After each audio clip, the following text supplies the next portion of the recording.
Good morning mga kaligosyo, kasenso ka, familia, 3 days na lang, Christmas na. So sana po ngayong pagsapit ng Pasko at of course ang bagong taon, lahat tayo ay masaya, lahat tayo ay healthy.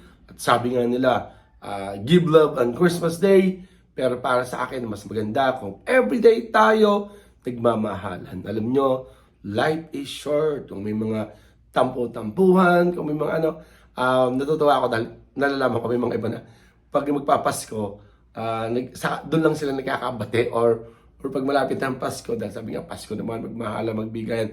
So guys, huwag nyo nang hintayin ng magpasko. So kung may mga hindi pagkakaunawahan, di mas maaga pa tayo magbati-bati na kagad. Life is short, hindi pa pwedeng magtiisan.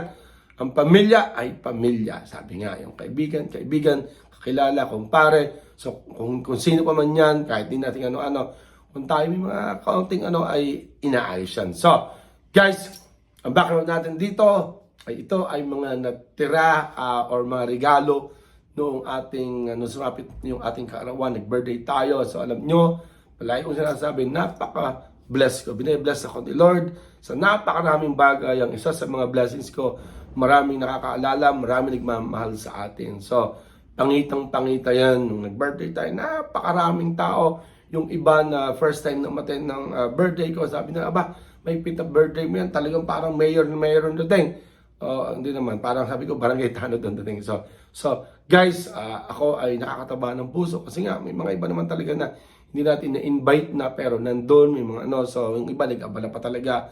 So ako ay lubos na nagpapasalamat mula sa puso ko, sa pamilya ko, maraming salamat sa mga taong nakaalala, bumati at nagmamahal sa akin. Alam nyo, sabi ko nga, lagi kong sinasabi, sabi ko nga kay Lord, bless me so I can be a blessing to others. So sana rin lagi, ako naman, sa nakakaalam ako, trabaho. So laging kasama yung mga tao na dapat tulungan. Hindi lang makapamilya man, makakilala, kabarangay, hindi kahit naman sino, open tayong tumulong. So mga kanegosyo, kasenso ka, familia, kung tayo may pinagdadaanan, pray lang po tayo. Alam nyo, maaring minsan sabihin natin, pray tayo ng pray, nananalangin tayo, pero parang si Lord ay tahimik, parang walang response sa inyo. Pero I'm sure si Lord ay may pinaplano mas maganda para sa inyo. At kung tayo ay may ginawang bagay na hindi nangyari, hindi natupad, or may mga plano na parang nag-iba, so, maaring hindi yan yung talagang para sa iyo ni Lord. Parang inire-redirect ka lang sa mas maganda para sa iyo at sa pamilya mo. Tandaan niyo yan, okay? Huwag mahina na loob na, bakit hindi nangyari yon? Pero, may mas maganda palang plano si Lord para sa atin. So mga kanegosyo, have a blessed Sunday sa ating lahat. Keep safe po. God bless. Again, inuulit ko, maligayang Pasko at manigong bagong taon sa ating lahat. Keep safe po at enjoy lang po tayo.